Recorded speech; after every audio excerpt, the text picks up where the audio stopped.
स्वागत है आपका चार्ट ऑब्सेशन की एक और नई वीडियो में। आज की तारीख है 9 जनवरी 2025। आइए चलते हैं निफ्टी 50 के अपने एनालिसिस की तरफ। तो चलिए पहले हम लोग अपने ट्रेडिंग प्लान को डिस्कस कर लेते हैं। तो आप देख सकते हैं मैंने इस तरीके के दो सेटअप बताए थे। इसमें से कुछ इस तरीके का सेटअप आज हो रहा था, बट मैं बताऊंगा क्या डिफरेंसेस थे और किस वजह से वो सिस्टम या वो ट्रेड चला नहीं। तो आइए चलते हैं अपने ट्रेड की तरफ। तो आप देखेंगे कि मैंने कुछ इस तरीके का सेटअप आपको बताया था, राइट। इसमें मैंने पहले प्राइसेस को ऊपर जाने की का बोला था कि पहले प्राइसेस को ऊपर जाना चाहिए, बट आप देखोगे कि प्राइसेस कहीं यहाँ पे फ्लैट ओपन होते हैं और फ्लैट ओपन होने के बाद सीधा नीचे जाते हैं। तो सीधा नीचे जाते हैं और इसीलिए आप देखोगे कि 23,557 या 23,537 का जो लेवल था जो मैंने आपको दिया था उसके आसपास प्राइस पहुँचा 10:30 बजे तक, 10:45 तक पहुंच गया था। बट आप देखोगे कि इस लेवल को ब्रेक नहीं कर पाया पूरे दिन। ये प्राइस साइडवेज ही रहा दिन भर। तो आप देखोगे कि जिस किसी ने भी यहाँ पे एज अ सेलर एंटर किया होगा ब्रेकडाउन सोचकर, उसको यहाँ पे कोई प्रॉफिट नहीं हुआ होगा, ठीक है। तो अभी मैं इसका रीज़न आपको समझाता हूँ, जो मैंने कल भी बताया था आपको कि इस तरीके का जब प्राइस एक्शन होता है कि सीधा ऊपर से नीचे आता है, तो इसमें आप देखोगे कि कोई लिक्विडिटी कहीं पे आई ही नहीं है जो डेली लिक्विडिटी होनी चाहिए थी।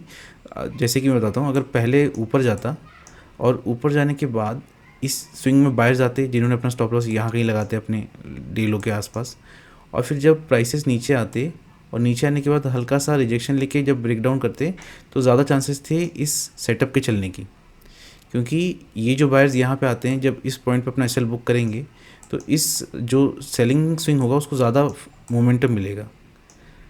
तो अगर इस चीज़ को आप अवॉइड करते आज के ट्रेड को, तो आपका लॉस बच जाता।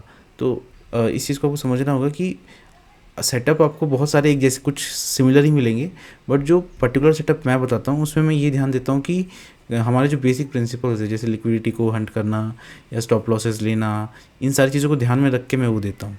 और लेवल्स भी आप देखोगे कि काफ़ी अच्छे से काम कर रहे हैं, 23,537 के लेवल के आसपास ही प्राइस रेस्ट कर रहा है। तो आप देखोगे कि जिस किसी ने भी 2 दिन इस पे यहाँ ब्रेकडाउन का ट्रेड लिया होगा, दोनों दिन लॉस हुआ होगा। अनलेस एंड अनटिल हमको अपना एग्जैक्ट सेटअप नहीं मिलता, हमको ट्रेड नहीं लेना है, ठीक है। हाँ, हम ये हो सकता है कि जैसे आप कई एडवांस लेवल्स होते हैं समझने के, तो अगर आप जैसे से इन कॉन्सेप्ट को समझोगे, आप उन बड़े ट्रेड्स को भी पकड़ पाओगे, क्योंकि वहाँ पर भी सेम प्रिंसिपल्स ही यूज़ होते हैं। बट जैसे कि मैं आपको सिर्फ 2 बाइंग और 2 सेलिंग के सेटअप्स देता हूँ, तो उसमें मेरे पास एक लिमिटेशन है कि मैं सब कुछ शेयर नहीं कर सकता। मैं प्लान को सिंपल रखता हूँ ताकि जो कोई भी अगर मेरे ट्रेड प्लान को फॉलो करते हैं उनको एक सिंपल मेथड मिले टू ट्रेड। अगर मैं आपको बहुत कॉम्प्लेक्स बता दूंगा तो वो आप शायद जो होगा भी नहीं, 90% चांस है कि जो पॉसिबिलिटी है कि नहीं होने वाला, तो उसमें आपका दिमाग कन्फ्यूज़ हो जाएगा। इससे अच्छा है कि हम लोग इन सेटअप्स पे फोकस करते हैं जिनकी प्रोबेबिलिटी भी ज़्यादा है और जो होने की पॉसिबिलिटी भी ज़्यादा है। जैसे कि मैं जो कह रहा हूँ कि ऐसा हो सकता है प्राइस कहीं यहाँ पे ओपन हो जाए, बट हम लोग उसको प्लान नहीं कर सकते कल के लिए, राइट। हमारे पास कोई प्लान नहीं है कि अगर इस तरीके का सेटअप आता है या बहुत नीचे हो जाता है या कुछ बहुत ज़्यादा चेंज आ जाता है, राइट, यहाँ पे कहीं पे खुल जाता है। तो जो 2 सेटअप मैं देता हूँ उसमें मैं यही सोच के देता हूँ कि हमारे जो ट्रेडिंग प्रिंसिपल हैं उनको हम लोग फॉलो करें, और अगर ट्रेड नहीं मिलता है उस बेसिस पे तो ठीक है, उस दिन हम लोग कोई ट्रेड नहीं लेंगे। बट जब हम लोग ट्रेड लेंगे वो हाई प्रोबेबिलिटी का ट्रेड होना चाहिए, तो उस जैसे ट्रेड में हमको प्रॉफिट होने की भी पॉसिबिलिटी ज़्यादा रहती है। तो ये सब चीज़ों को ध्यान देना है। हम लोगों को फोमो पे ट्रेड नहीं करना है, या फिर 2-3 दिन अगर ट्रेड नहीं मिला तो फिर रैंडमली कोई भी दूसरे सेटअप पे ट्रेड ले लिया, वैसा भी नहीं होना चाहिए। हमको ये फॉलो करना है।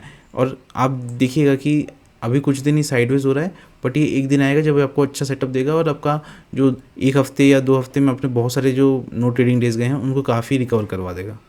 तो आप लोगों को घबराना नहीं है और एकदम पेशेंटली ट्रेड करना है, और कोई फोमो वोमो नहीं चाहिए, ठीक है। ओके, चलते हैं हम लोग अपने ट्रेडिंग प्लान की तरफ। अच्छा, उससे पहले मैं बता देता हूँ कि मैंने लेवल्स को सेम ही रखा है। आप लेवल्स को पढ़ सकते हो यहाँ मेरी वेबसाइट पे भी जाके कि मैंने लेवल्स को सेम ही रखा है। मैं एक चीज़ डिस्कस करना चाहता था। मैं यहाँ पे आप देखोगे कि एक डिसेंडिंग ट्रायंगल टाइप का पैटर्न बन रहा है, ठीक है। तो ये डिसेंडिंग ट्रायंगल टाइप का पैटर्न बन रहा है, बट आप देखोगे कि 2 दिन ट्रैप कर चुका है, 1 दिन ट्रैप कर चुका है, 2 दिन ट्रैप कर चुका है, ठीक है। तो ऐसा हो सकता है कि कल भी ट्रैप करे, इसलिए जो सेटअप मैं दे रहा हूँ आप उसी को फॉलो करना, उसमें ये इंक्लूडेड है, उसमें इसका प्राइस एक्शन भी इंक्लूडेड है। तो अगर आपको ऐसा कोई सेटअप मिलता है तो ही आप लेना। बट आप ये देखोगे कि चूँकि डिसेंडिंग ट्रायंगल बन रहा है, इससे ये प्रूव होता है कि मार्केट अभी भी बियरिश ही है, क्योंकि आप देखोगे कि कोई भी स्विंग लास्ट स्विंग को क्रॉस नहीं कर पा रहा है। जैसे ये स्विंग बना, आज का ये स्विंग बना, कल का ये स्विंग था, कल का ये हाई था, तो आप देखोगे कि किसी भी दिन लास्ट डे के हाई को ब्रेक नहीं कर पा रहा। तो और कंटिन्यूसली हम लोग एक सपोर्ट के अगेंस्ट प्रेस कर रहे हैं। तो यहाँ से हमको देखना है कि क्या ब्रेक डाउन होता है या फिर लेवल तोड़ के फिर ब्रेकआउट कर देता है ना। तो ये दोनों चीज़ें देखनी, बट उन दोनों ही केसेस में हमको अपने पहले ट्रेड प्लान बनाना है और स्ट्रेट प्लान को फॉलो करना है। आपको रैंडमली ट्रेड नहीं लेना है, ठीक है। तो चलते हैं हम लोग अपने ट्रेडिंग प्लान की तरफ। तो मैंने 2 लॉन्ग सेटअप बताए हैं, तो आप देखोगे कि क्योंकि 2 दिन यहाँ पे इक्वल लोज बना चुका है, तो ऐसा पॉसिबल है कि यहाँ पे काफ़ी लिक्विडिटी होगी। इस लिक्विडिटी को लेने के लिए मार्केट अगर मान लेते हैं कि फ्लैट होता है, गैप डाउन या हल्का सा गैप अप ओपन होता है, और फिर फर्स्ट स्विंग सेलिंग का बनता है, सेलिंग का स्विंग होता है, ये 23,537 के नीचे जाता है, और फिर उसके बाद रिजेक्ट होने के बाद लास्ट हमारा जो मेजर स्विंग हाई है उसके ऊपर ट्रेड करने लगता है, और लास्टली फिर 9 EMA के ऊपर हमको एक अच्छी रिजेक्शन देता है। तो हम लोग एक्सपेक्ट कर सकते हैं कि 23,760 तक एक ट्रेड जा सकता है। इस ट्रेड की भी इस ट्रेड में ध्यान नहीं देना है कि चूँकि प्राइसेस अभी साइडवेज है, ये मोमेंटम काफ़ी वीक हो सकता है, तो आप उसी तरीके से उसको ट्रेड करना। जैसे अगर मान लो ज़्यादा वीकनेस दिखाता है और प्राइसेस साइडवेज हो जाते हैं, तो आप इससे एग्जिट भी कर सकते हो। बेसिस योर जो स्टॉप लॉस ट्रेडिंग करने का मेथड है, ठीक है, तो इसको आप फॉलो कर सकते हो। दूसरा सेटअप है अपना ये वाला, ये एक टाइप से शॉर्ट कवरिंग टाइप का सेटअप है, जिसमें प्राइसेस फॉर सम रीज़न कल बहुत ज़्यादा ऊपर खुल जाते हैं, और उसके बाद लगातार ये इस रेंज में आने के बाद रिजेक्शन लेते हैं। जैसे प्राइस पहले गिरते हैं और इस रेंज को रिजेक्ट करके 23,760 के ऊपर क्लोज करते हैं, तो फिर हम लोग एक्सपेक्ट कर सकते हैं कि 23,911 तक वो जा सकता है। तो ये हमारा दूसरा शॉर्ट सेटअप हो गया। हम लोग चलते हैं, दूसरा लॉन्ग सेटअप हो गया। हम लोग चलते हैं अपने शॉर्ट सेटअप की तरफ। तो शॉर्ट, क्योंकि मार्केट अभी एक डिसेंडिंग ट्रायंगल में का फॉर्मेशन कर रहा है, तो देयर इज़ अ चांस कि ये वाला पैटर्न बन सकता है। तो इसमें मैं क्या बोल रहा हूँ कि ऐसा हो सकता है कि प्राइसेस या तो फ्लैट ओपन हो या हल्का सा गैप डाउन ओपन हो, और उसके बाद वो इधर इस हाई के अराउंड लिक्विडिटी ले, या इस हाई के अराउंड लिक्विडिटी ले, या इस हाई के अराउंड लिक्विडिटी लेने के बाद कॉन्टीन्यूसली 23,536 को प्रेस करता है, और 537 के नीचे अगर क्लोज दे देता है, तो हम लोग इस शॉर्ट साइड का ट्रेड ले सकते हैं। टारगेट 23,300 तक का हो सकता है।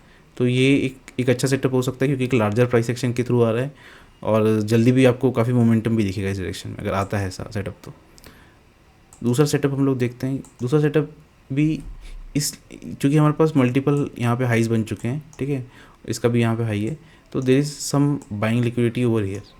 तो ऐसा हो सकता है कि प्राइसेस कल गैप अप ओपन हो, और उसके बाद इस लेवल के ऊपर की बाइंग लिक्विडिटी को लेने के बाद कंटिन्यूसली 9 EMA के नीचे ट्रेंड करें, और उस केस में प्राइसेस वापस 23,537 के आसपास तक आ सकते हैं। तो हम लोग इस तरीके का ट्रेड भी ले सकते हैं। तो यही हमारे 4 सेटअप हो गए जिस पे हमें कल फोकस करना है। आपको धीरे धीरे मेरे सेटअप समझ में आने लगेंगे कि क्यों मैं वैसा बोलता हूँ, अगर आप इसको फॉलो करोगे। और आप नोटिस करोगे कि मेरे जो सेटअप्स होते हैं उसमें स्टॉप लॉस कम हिट होता है। हाँ, ये हो सकता है कि किसी दिन आपको ट्रेड्स ही ना मिले, या आपका टारगेट जल्दी हिट ना हो, या मार्केट साइडवेज हो जाए, ये सब हो सकता है। बट विथ ट्रेंड एंट्री लेने में फ़ायदा ये है कि हमारे पास स्टॉप लॉस देने की कम प्रोबेबिलिटी होती है, हमारे स्टॉप लॉस का कम हिट हो सकता है। तो इस चीज़ का फ़ायदा होता है मेरे सेटअप में।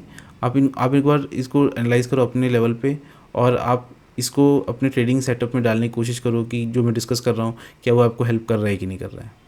तो इस वीडियो में हम लोग इतना ही रखते हैं। आपको मेरा वीडियो अच्छा लगा हो तो इस वीडियो को लाइक कीजिए और चैनल को सब्सक्राइब कीजिए। Thank you.